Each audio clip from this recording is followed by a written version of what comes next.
Je donne maintenant la parole à Monsieur Jeffrey Sachs.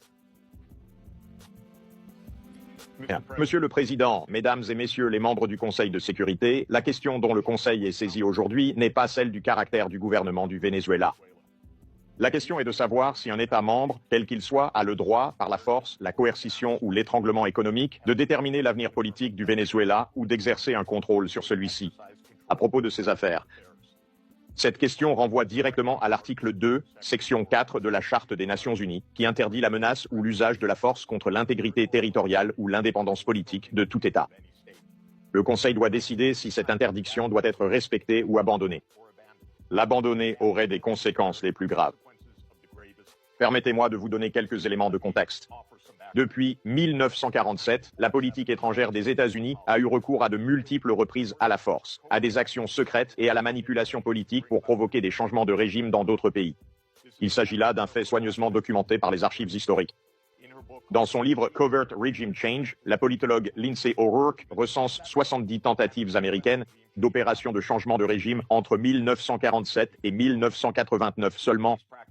Ces pratiques ne se sont pas arrêtées avec la fin de la guerre froide. Depuis 1989, les principales opérations de changement de régime menées par les États-Unis sans l'autorisation du Conseil de sécurité ont notamment concerné, parmi les plus marquantes, l'Irak en 2003, la Libye en 2011, la Syrie à partir de 2011, le Honduras en 2009, l'Ukraine en 2014 et le Venezuela depuis 2002. Les méthodes employées sont bien établies et bien documentées. Elles incluent la guerre ouverte, les opérations secrètes de renseignement, l'instigation de troubles, le soutien à des groupes armés, la manipulation des médias de masse et des réseaux sociaux, la corruption de responsables militaires et civils, les assassinats ciblés, les opérations sous fausse bannière et la guerre économique. Ces mesures sont illégales au regard de l'ONU, la Charte, et elles entraînent généralement une violence persistante.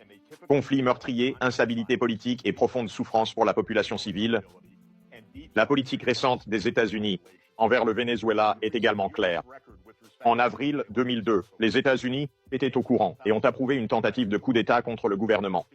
Dans les années 2010, les États-Unis ont financé des groupes de la société civile activement engagés dans des manifestations anti-gouvernementales. Lorsque le gouvernement a réprimé les manifestations, les États-Unis ont répondu par une série de sanctions.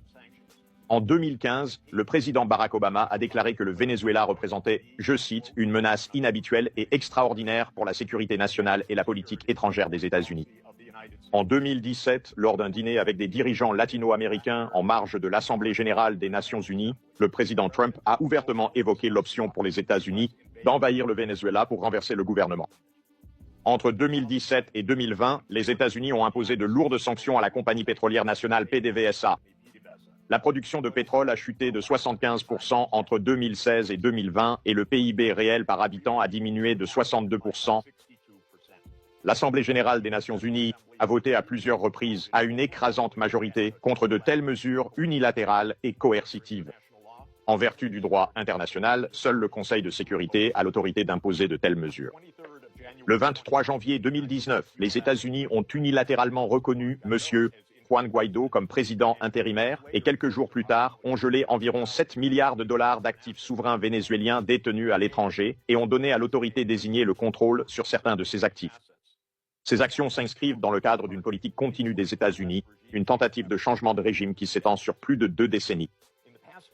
Au cours de l'année écoulée, les États-Unis ont mené des opérations de bombardement dans 7 pays, aucune d'entre elles n'ayant été autorisée par l'ONU. Conseil de sécurité et aucune n'ayant été entreprise dans le cadre d'une légitime défense conforme à la Charte.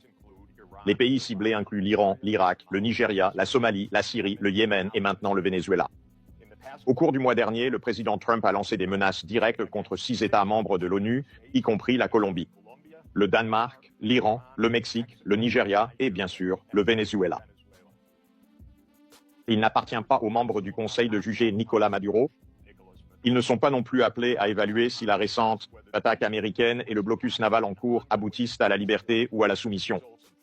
Les membres du Conseil sont appelés à défendre le droit international et en particulier la Charte, l'école réaliste des relations internationales, brillamment exposée par John Mearsheimer, décrit avec justesse l'état d'anarchie internationale comme la tragédie des relations entre grandes puissances.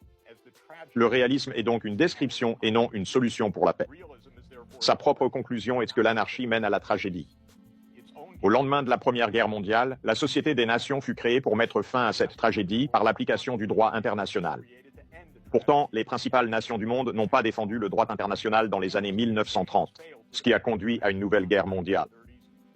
L'Organisation des Nations Unies a émergé de cette catastrophe comme le deuxième grand effort de l'humanité pour placer le droit international au-dessus de l'anarchie internationale.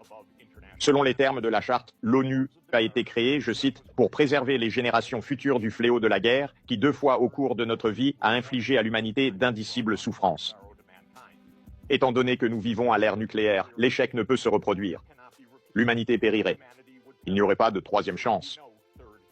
Pour remplir ses responsabilités en vertu de la charte, le Conseil de sécurité doit immédiatement affirmer les actions suivantes.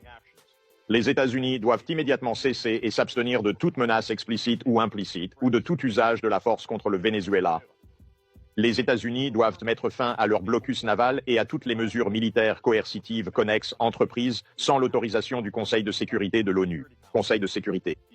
Les États-Unis doivent immédiatement retirer leurs forces militaires de l'intérieur et des abords du périmètre du Venezuela, y compris les moyens de renseignement naval, aérien et autres ressources avancées déployées à des fins de coercition. Le Venezuela doit se conformer à la Charte des Nations Unies et aux droits de l'homme protégés par la Déclaration universelle des droits de l'homme.